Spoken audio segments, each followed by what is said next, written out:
Za nami je že 15. dan za spremembe, dan, ko v Sloveniji potekajo številne prostovoljske akcije. To je tudi dan namenjen predstavitvam humanitarnih organizacij. Prostovoljstvo je le ena od močnih idej FIHA, Fundacije za financiranje invalidskih in humanitarnih organizacij, kjer pa jim prošenj za pomoč organizacijam, ki jim FIHO sofinancira programe, ne zmanjka. Z nami je direktor FIHA, Borut Sever, lepo pozdravljeni. En lep pozdrav.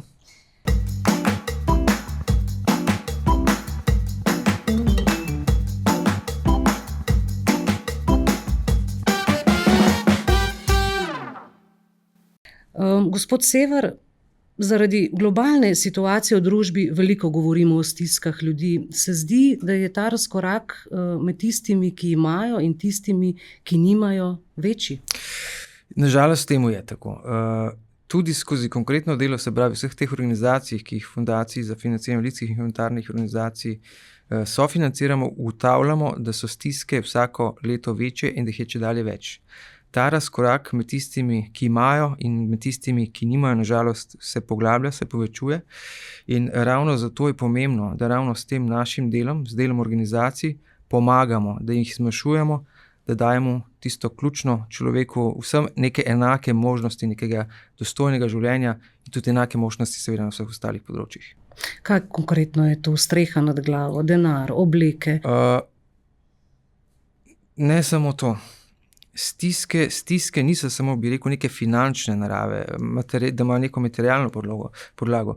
Stiske izhajajo še iz mnogih drugih stvari. Bodisi so neke duševne narave, povečuje se duševne stiske, težave v duševnem zdravju. Čedalje več je nekih kroničnih bolezni. Nažalost je čedalje več tudi stisk, ki prihajajo v družinah, nasilje nad starejšimi, nad invalidi, nad ženskami, nažalost. Nažalost se čedalje več programov sooča tudi z situacijami, ki obravnavajo neke zgodbe, ki prihajajo od zunaj. Govorimo seveda o vojnah, o migrantih, o beguncih. Tako da teh zgodb je res ogromno, ogromno in nažalost jih je čedalje več. Starost verjetno tu ne igra nobene vloge? Ne. Ob tistem ključnem, seveda, da smo starajoča se družba, da moramo naslavljati te stvari, bi rekel, celostno, se te težave ne pojavljajo, bi rekel, samo v neki starostni dobi. Seveda, stiske, predvsem v tem delu govorimo o finančnih stiskah, se povečujejo ravno pri starejših. Ampak vse ostale te zgodbe, ki jih naslavljamo, so pa nažalost predmet, bi rekel, v vseh starostnih dobah. Vi vedno zagovarjate pravico do dostojnega, enakopravnega življenja. Kako lahko pomagate vsem tem ljudem?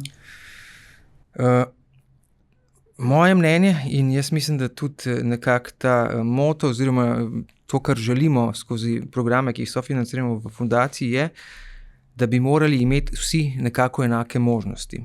Pri tem seveda ne mislim, da bi morali vsi imeti enaka sredstva, enake prihodke, nikakor ne, enako materialno osnovo, ampak enake možnosti, da lahko vsi dostopamo do nekega socialnega kroga, do izobraževanja, do življenja, do takšnih in drugačnih aktivnosti, ki niso vedno pogojene z denarjem, se pravi, niso samo sredstva, o čemer govorimo, osnova je to, osnovno preživetje, pa potem je pa zagotovo nujno potrebno, da zagotavljamo vsem tudi enake možnosti. Ampak kako konkretno lahko ljudje poiščejo pomoč? Obstajajo številna društva, imamo SOS telefon. Kdaj se lahko obrnejo ljudje k tem društvom po pomoč in kako naj jih naslovijo? Jaz mislim, da smo v Sloveniji primer dobre prakse, kako se civilna družba, nevladne organizacije, kako so se same prepoznale v teh potrebah, ki jih je treba naslavljati. In ravno ta širina programov, ta množica organizacij, naprimer skozi zgodovino smo v fundaciji financirali več kot 150 različnih organizacij, trenutno jih imamo sofinanciranju 116, več kot 700 različnimi programi. In te organizacije same skozi, bi rekel, ta civilni dialog, skozi delo nevladnikov, posameznikov, prepoznajo težave, potrebe in jih potem naslavljajo. Tako da je ravno kvaliteta, prednost tega slovenskega sistema, da je mnogokrat, ko posameznik sam ne pride na plano, pogosto ljudje skrivamo svoje težave, svoje probleme, ga potem najdemo skozi neko lokalno okolje, skozi programe organizacij, ko organizacije spremljajo neke skupine ljudi, neke specifične potrebe, kronični bolniki, invalidi in podobno. Se pravi, to je ena pot. Druga pa je, da mnogo teh organizacij imajo neke vstopne točke, bodisi ne bom govoril samo spletne strani, podobno, pogosto so tudi to kontakti, osebni kontakti, še večkrat, ker nekaj imamo pa teh tako imenovanih SOS telefonov v liniji, kamor lahko človek vedno pokliče. Tako da teh poti, kako lahko posameznik, ki je v neki stiski, bodi si finančni, še večkrat po neki drugačni, duševni ali drugačni, da pride do neke pomoči, jih je veliko.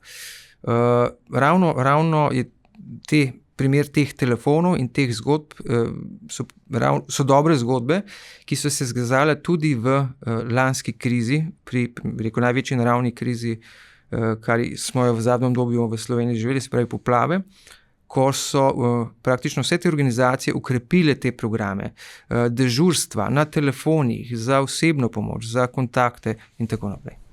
Ampak tudi mi kot zunanji opazovalci bi si morali upati o tem govoriti na glas, verjetno, ne?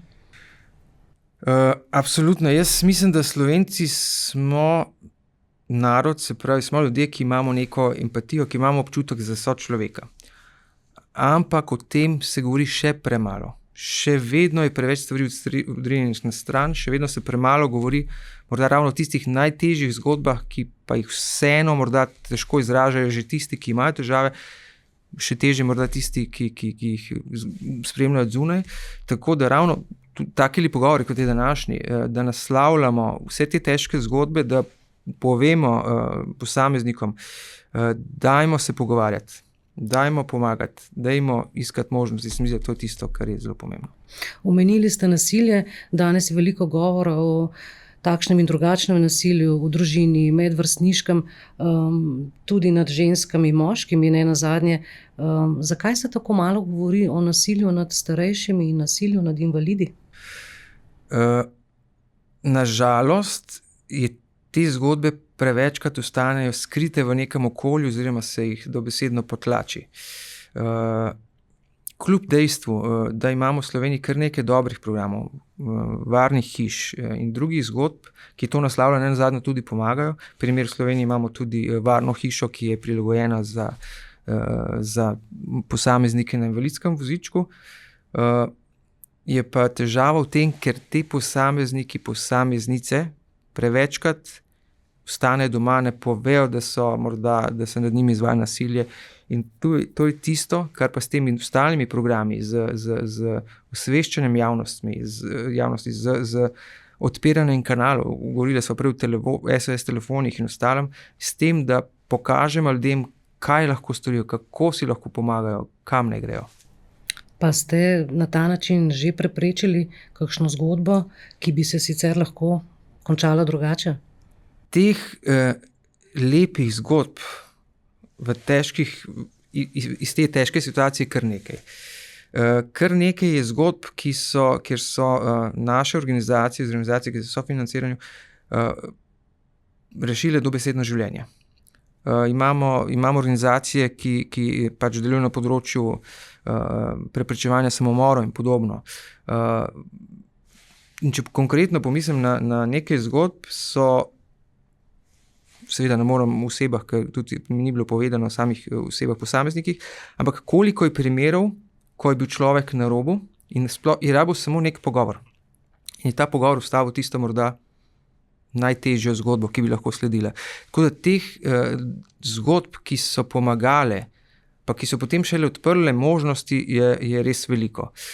Mi moramo vedeti, da vedno je treba nekje začeti, ali pa to je nek začaran krog. Iz socialne stiske sledi duševna stiska, potem so težave v službi, v šoli, v socialnem okolju, v družini. To se nekako, nažalost, zavrti.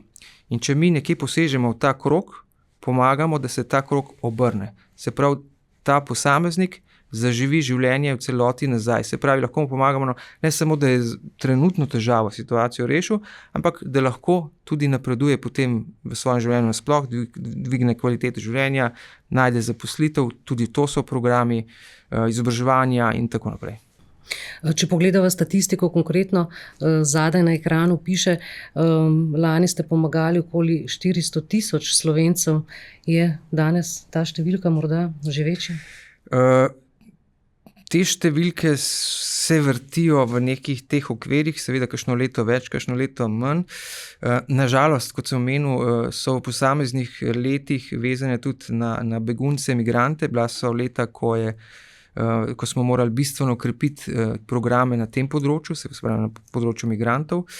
No, tukaj se seveda zaznava še posebej težke zgodbe. Posameznikov, ki prihajajo iz nekih drugih kulturnih okolij, ne razume, ne poznajo jezika, nimajo nekih znanj za vključevanje v naše socialno okolje in tako naprej. In tudi tu se potem pojavljajo in težave v duševnem zdravju in zgodbe nasilja. In te zgodbe je treba naslavljati popolnoma drugače. Najprej z izobraževanjem, potem je seveda jezikovna bariera. Tukaj pomagamo tudi z tolmači, z raznimi letaki, z zaveščanjem, tako da tudi tega je seveda precej. Ampak kakšna je vloga FIHA? Vi ste nekakšen vezni člen za pomoč najranljivejšim. Kako sodelujete z vsemi temi organizacijami, ki pri vas iščejo pomoč finančno? Torej, ja, fundacija je nek vezni člen, ki pomaga organizacijam, da sploh lahko izvajajo te zgodbe. Prej nekatere organizacije so rekli, če ne bi bilo fundacije, ne bi bilo niti naših programov, ne bi bilo organizacij, ne bi bilo, izostala bi ta pomoč tistim najbolj potrebnim. Seveda govorimo o neki dopolnilni skrbi države. Tam, kjer se neha tista skrb države, potem vstopi fundacija oziroma organizacije. Pogosto so tu tudi programi, bom dal primer, nekdo, ki ima neke težave v duševnem zdravju, če ima sredstva, gre seveda nek privatni sektor po pomoč, po karkoli že. Na drugi strani pa javna mreža, imamo seveda tudi javno zdravstvo, kjer pa vemo, kakšne so čakalne vrste in podobno. Vmes zopet vstopi primeroma nevladne organizacije, humanitarne organizacije, invalidske organizacije za svojimi programi, ki ta manko pokriva, oziroma ta vmesni prostor. V ozadju so številni prostovoljci, ki nesebično opravljajo to delo, tudi v prostem času, po službi. Omenil sem že, da sem prepričan, da Slovenci smo ljudje, ki čutimo, ki pomagamo. In ravno prostovoljstvo je eno tistih, ki to pokaže. V Sloveniji imamo prostovoljstvo zelo dobro razvito na vseh področjih, tako pri delu invalidskih kot humanitarnih organizacij. Slovenska filantropija tukaj naredi nekaj res velikega v našem prostoru.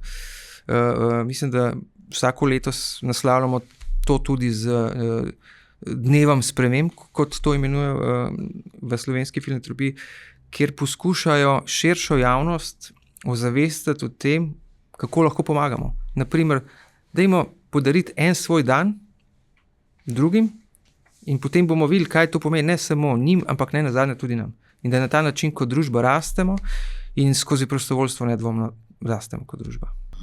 Omenili ste že varne hiše, pa SOS telefon in različna društva. FIHO ureja tudi varno hišo za migrantke. Konkretno, zakaj gre? Torej, FIHO direktno ne izvaja programov, mi samo pomagamo, sodelujemo, naslavljamo neke izzive. Kot smo že prej se pogovarjali, ravno področje migrantov, migrantk je posebej pereče. Omenjene jezikovne bariere, drugačno razumevanje, primeroma prepoznavanje nasilja je v nekih kulturah drugačno, kot je v Sloveniji, ali ne bom rekel toleranca. In tukaj najprej vstopimo skozi to informacijo. Vsako nasilje je nedopustno. Tu mora biti ničelna toleranca in najprej izobraziti te posameznike, ki prihajajo iz nekega drugega okolja, v teh osnovah, se mi zdi, da to je nujno, potem pa seveda pomagati. Pomagati ne samo s tem, da nudiš neko varnost v varni hiši, pa potem vse naprej. izobraževanje, pomoč, kaj naprej, kako morda z zaposlitvijo, kako si urediti življenje naprej. Koliko prostora je, neke omejitve verjetno vendarle so? Seveda omejitve so. V Sloveniji imamo nekaj varnih hiš. Jaz se bojim, da kot rečeno, teh zgodb preveč skritih, tako da tudi te statistike so nekako niso čist jasne. Seveda pa moramo na tem področju še delati. Ne sme se nikoli zgoditi, da nekdo, ki potrebuje varnost, ki potrebuje zavetje, da bi rekli, ne, tam so pa vse postelje zasedene. Zakaj se vam zdi, da je ljudem tako težko govoriti o stiski? Jih je tega sram? Verjetno smo zopet ljudje različni, ampak prepogosto pri delu organizacij naletimo ravno na to, da tisti, ki so najbolj v stiski, ki najbolj potrebujejo pomoč, tega ne povedo.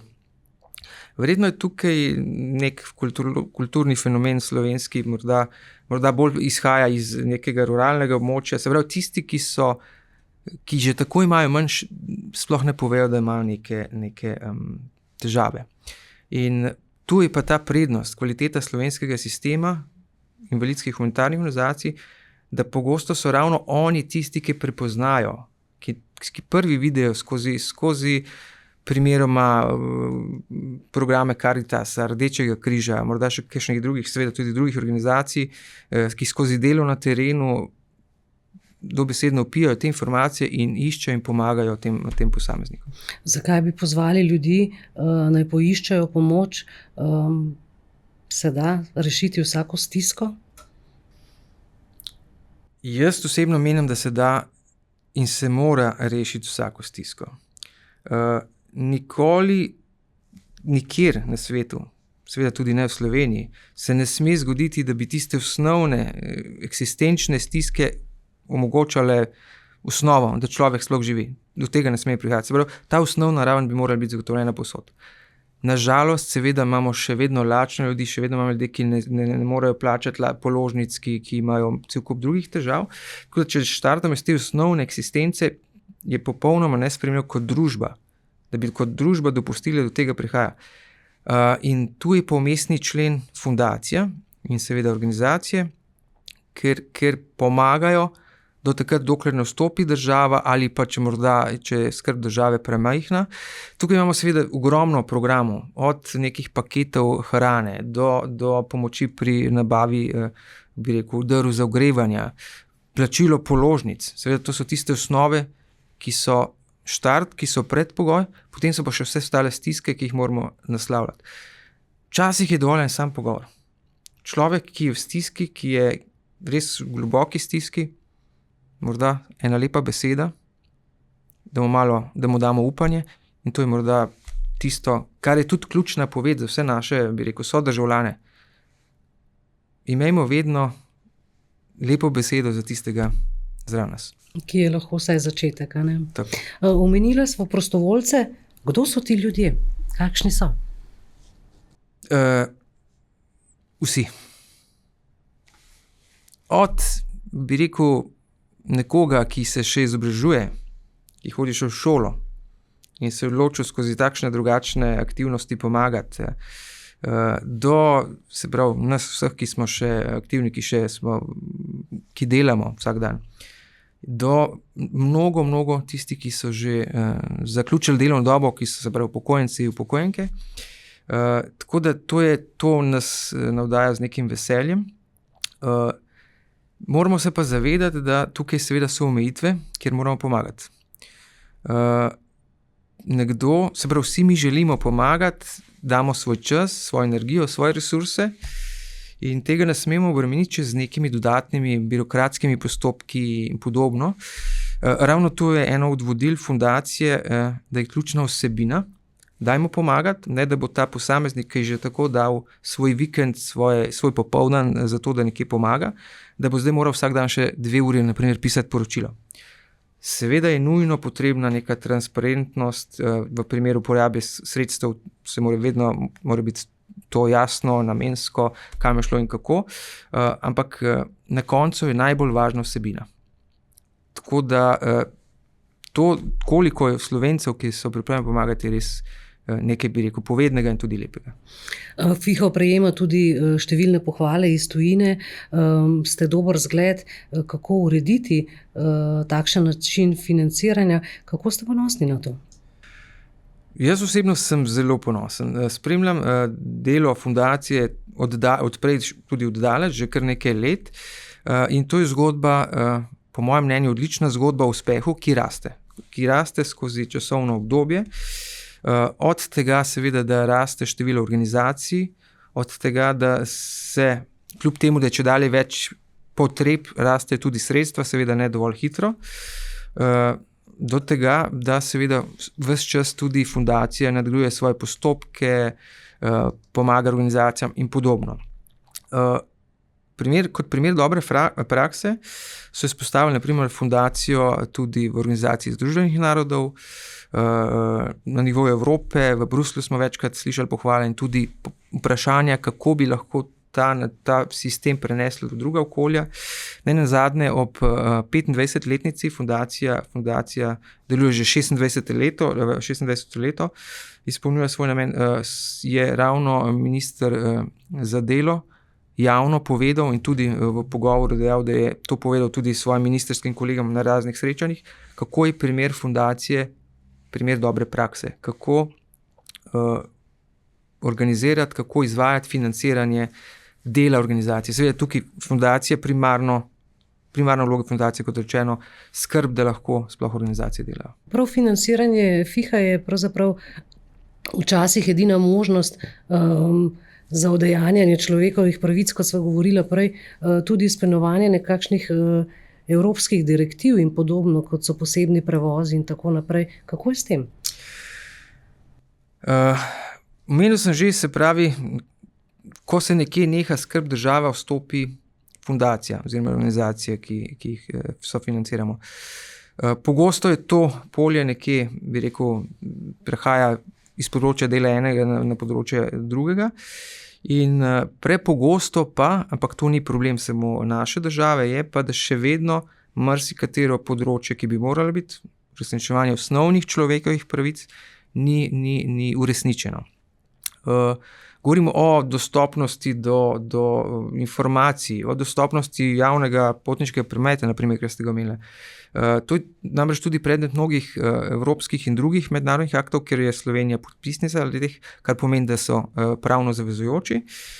Niso pa te stvari udejanjene. In kdo zopet vstopi? V tem primeru, ki sva jih naštevala, največkrat invalidske organizacije, ki, na primer, javni potniški promet ni dostopen, moral bi biti tudi po predpisih. V Sloveniji imamo zakon o izenačevanju možnosti invalidov, kjer smo že 10 let nazaj oziroma več napisali, da mora biti javni potniški, avtobusni promet dostopen, vlaki, da morajo dostopni. Temu nažalost v mnogih okoljih še ni, seveda so posamezna mesta, kraji to še kar uspešno rešili, ampak večinoma temu ni tako. In kdo vstopi? Invalidske organizacije z prilagojenimi prevozi, z kombiniranimi vozili, ki imajo rampo, z dvigali, z izučenimi vozniki, spremljevalci in podobno.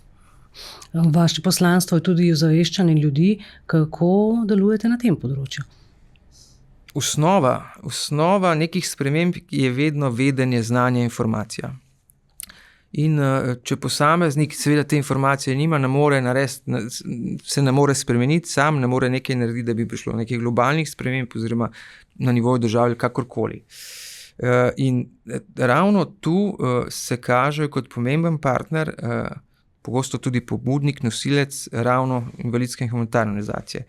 Pri mnogih tako zakonodajnih kot drugačnih spremembah, pri sistemskih rešitvah, so bile invalidske in humanitarne organizacije tiste, ki so bile pobudnik, predlagatelj, morda so same že oblikovale najprej skozi neke programe, ki so jih vrsto let izvajale skozi financiranje fundacije, pa so potem prišli v sistem države. Pri samem ozaveščanju je pa ravno tako kar nekaj lepih zgodb. Društvo za boj proti raku, program Zora, v zadnjem času se naslavlja problematika kajenja. Prepogosto vidimo danes na ulicah predvsem mlade s temi elektronskimi kadilnimi napravami. In ravno te zgodbe naslavljajo naše organizacije s svojimi programi, z takšnimi in drugačnimi akcijami ozveščanja in v mnogih primerih že tako uspešno, da se Slovenija lahko pohvali, da smo blizu tega, da smo že izkoreninili neke negativne zadeve, bodisi posamezne bolezni, bodisi da smo zmanjšali naprimer tveganje na posameznih področjih raka in podobno. Ravno skozi te izredno pomembne programe organizacij. Kako pa potekajo ti programi? Konkretno obiskujete različne lokacije, šole? Kako? Torej, organizacije imajo vsako področje ima neke specifike. Ali se naslavlja mladine, otroke, starejše, celotno populacijo. Tako da to so akcije, ki imajo seveda različne vrste delovanja. Neke so te osnovne skozi medijsko naslavljanje, skozi oglaševanje, skozi neke edicije, publikacije.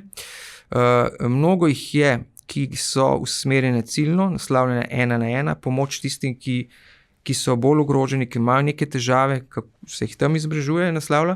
Potem so pa neke skupine, morda ravno naša mladina, ki jih pa za posebnimi programi preko izobraževanj, delavnic v šolah, se pravi, to je dodatno, to so vedno neki dogovori organizacij z šolami, potem naslavljamo, se pravi, neka predavanja, neke ozaveščanja, ravno naprimer o kajenju in vseh ostalih stvarih. S kakšnimi sredstvi razpolagate v FIHO in koliko organizacijam recimo ste pomagali lani? Nekje v enem od intervjujev sem prebrala, da bi si želeli še več.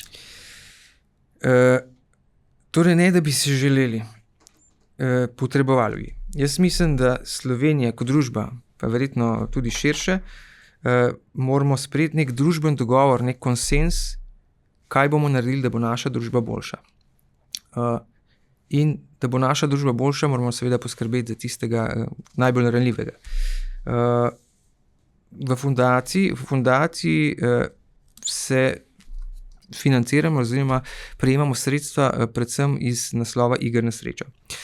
Torej prejema koncesijske dajatve od slovenskih prirediteljev, primarno je to Loterija Slovenije, ki v večjem delu, njena sredstva predstavlja večji del sredstev, potem športna loterija in pa posebne igre na srečo, to so kazinoji in ostali. Se pravi, izvajanje programov, lahko temu rečemo tako, je odvisno od tega, od igranja iger na srečo. In jaz vedno znova poudarjam, da ne sme priti do situacije, da bi bilo izvajanje nekega programa odvisno od tega, ali je bilo prodano dovolj srečk. Naprimer, ali bo ta posameznik, naprimer, imel prevoz s prirejenim vozilom, ker ni bilo prodanih dovolj srečk. No, tukaj je zgodba seveda večplastna. Eno je, da je treba zagotoviti neko stabilno, urejeno, varno okolje za igranje iger na srečo tudi v slovenskem prostoru. To naslavljajo mnoge tudi evropske direktive, uredbe in podobno.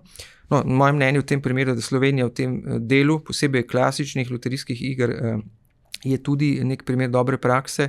V tem delu ni nekih zasvojenosti. Zasvojenosti, naprimer, se naslavljajo pri športnih stavah in podobno. To je tudi neka zelo pomembna tema in ravno to tudi poudarjamo tudi v pogovoru z našimi organizacijami. Mi si ne bi želeli več sredstev na račun tega, da bo na drugi strani več bodisi odvisnosti, več nekih drugih težkih zgodb, ker zavedamo se, da je kar nekaj negativnih posledic iz teh stvari že izhajalo, razdrte družine, se pravi odvisnost, izgubljeno premoženje in podobno. Pa da se vrnem na osnovno misel, sredstva je premalo. Zopet se moramo kot družba dogovoriti, kako bomo tem posameznikom pomagali. Jaz sem pogosto, ne bom rekel jezen, pa tudi morda, kako najdemo, ne samo v Sloveniji, tudi marsikje drugje, denar za mnogo stvari. Praktično je niz stvari, ki je posamezna država ne bi funkcionirala, da ne bi šel, seveda vsako posamezno rabimo, posebej kultura in ostalo, ampak ko pogledamo pa še kam vse denar gre, pa da potem zmanjka ravno za najbolj ranljivega, no to je tisto, kar me jezi. To se ne sme dogajati in tukaj moramo kot družba to prepoznati, stopiti skupaj in najti rešitev. V fundaciji smo to začeli naslavljati tudi z tem, da se pogovarjamo z deležniki, z državo, z vlado, z ministrstvi. Hkrati pa bi želeli to problematiko nasloviti širšo družbo. Predvsem bi radi v tem delu šli tudi do gospodarstva, do vseh, da bi skupaj prepoznali, kaj je potrebno, da tudi družba nekaj vrača na ta način. Govorila sva o družbeni odgovornosti, ki je nadvse pomembna. Tukaj mislim na družbeno odgovornost podjetij, pa tudi trajnost. Mislite, da se ljudje tega zavedajo? Kaj je treba tu spremeniti v miselnosti? Torej, to gre z roko v roki v teh širših družbenih razmišljanjih. Sprav govorimo o nekem širšem pojmu, ki je zdaj, ki bi moral postati neka praksa. Govorimo seveda o ESG, se pravi, to je kratica, ki nagovarja trajnost tako na okoljskem področju, kot na področju socialne odgovornosti, kar seveda upravljanja. In v tem delu moramo seveda absolutno nasloviti tudi ta srednji del, se pravi to družbeno odgovornost. Pomembno je ozavestiti javnost, nazadnje pa odločevalce, pa tisti, ki imajo vpliv na tem, tukaj govorimo o gospodarstvu, da tudi Evropa za svojimi regulativami zahteva, da se to uvaja v poslovanje podjetij. Ne samo to, gospodarske družbe morajo o tem tudi poročati, kar pomeni, da morajo to vključevati vse svoje dokumente, in to je tisto pomembno, kar moramo skupaj prepoznati. To ne bo nekaj novega, ne? Moramo se zavedati, da to je bila praksa tudi že v preteklosti. Seveda so vedno vsi posamezni gospodarske družbe iščejo najprej nek dobiček, nek donos, ampak vedno potem pridemo do neke faze, ko se zavemo, da je treba neke družbi tudi vračati. To je bil primer v začetku prejšnjega stoletja, ko so na primer v Ameriki velike bogate družine Rothschildi, Vanderbilti in drugi vračali nekaj okolju, gradili šole, muzeje in tako naprej.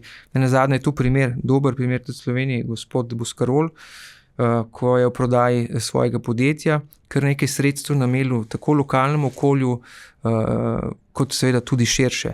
In jaz mislim, da to je tisto, kar pelje v to pravo smer. Morda še bolj zanimiv primer, Sloveniji, eden morda celo najbogatejših Slovencev, Josip Gorup, je bil častni občan celo 53 slovenskih občin, ker je ker je velik del svojega premoženja vračal družbi. Se pravi, vsem lokalnim področjem, ne zgolj tam, kjer je bil doma. Gospod Gorup je na primer zgradil tudi ljubljanski dekliški licej in ga podaril takrat ljubljanski občini. Se pravi, tam je danes v stavbi Mladike, to je stavba Mladike, je sedaj sedež Ministrstva za zunanje zadeve. Tako da to je morda nek pogled, kako se moramo tudi kot družba zavedati, da je treba vračati. In to mora iti v obe smeri. Se pravi, ker če bo gospodarstvo nekaj vlagali v družbo, seveda bo ta družba tudi potem vračala nazaj. To je nek krog. To je neka tema, ki jo v fundaciji še posebej naslavljamo v zadnjem obdobju. V ta namen smo se odločili tudi, da bomo začeli z nekimi pogovori, tako z odločevalci, z državo, predvsem pa z gospodarstvom, kjer bi poskušali skupaj iskati rešitve, možnosti, kako bi ravno gospodarstvo lahko pomagalo na tem področju še več. Se pravi, se obeta širša razprava? V fundaciji planiramo na to temo v jesenskem času nek forum, kamor bomo pritegnili, povabili, kot rečeno, gospodarstvenike, seveda tudi odločevalce v državi, in to naslovili iz vidika tako ozaveščenosti, hkrati pa iskanja tudi dodatnih možnosti. Ali so to neke davčne olajšave, ali je to nekaj tretjega. To je pa tisti družben dogovor, ki sem ga že omenil. Zakaj se zdi, da so včasih vse te organizacije nekje v ozadju, da nam je tako malo mar? En del tega gre seveda tudi na račun tega, da se premalo govori o tem. Premalo se pogovarjamo o tem, kaj vse delajo te organizacije. kot rečeno, letos 116 organizacij.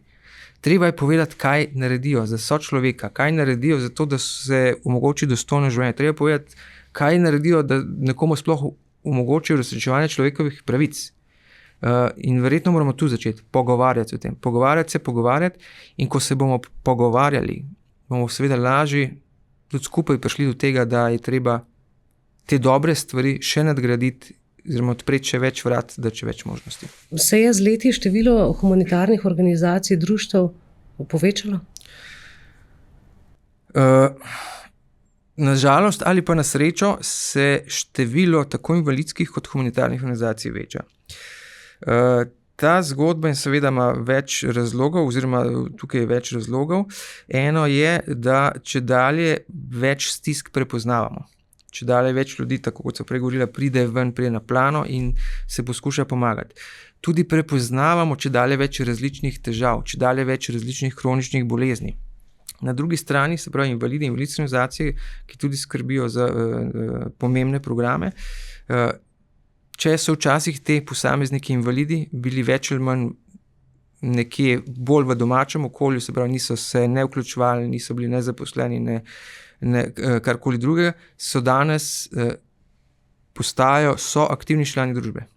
Kar pomeni, da je treba to podpreti z nekimi programi, podpornimi programi, s prevozi nazadnje, seveda začne se izobraževanje, delo in tako naprej. Tako da iz teh razlogov število organizacij raste. Jaz to jemljem kot pozitivno, ker to pomeni, da naša družba kot taka raste in da prepoznavamo človeka, ki ima neke potrebe, ki je v stiski in prepoznavamo, da mu je treba pomagati. 25 let delovanja FIHA je za vami. Kaj sporočate ljudem v stiski? Jaz mislim, da je to priložnost, da jim povemo, da smo tukaj. Da jim povemo, da niso sami, da bomo pomagali. Da pomagamo že 25 let, kot rečeno 25 let ogromno število težkih zgodb, ki pa so ravno s pomočjo dela naših organizacij morda malo lažje. Prej nekateri od njih pa so se obrnili in dobile nek celo srečen konec. Lahko potem potrkajo na katerikoli vrata pravzaprav? Absolutno. Nujno je seveda tudi zavedanje, da vsi te programi, ki jih financira fundacija, so dostopni za vse. Niso vezani na to, ali ste član posameznega društva, organizacije za boj proti neki bolezni. Ne. Ali pa, se pravi, čisto vsi programi financirane strani fundacije so dostopni vsem posameznikom.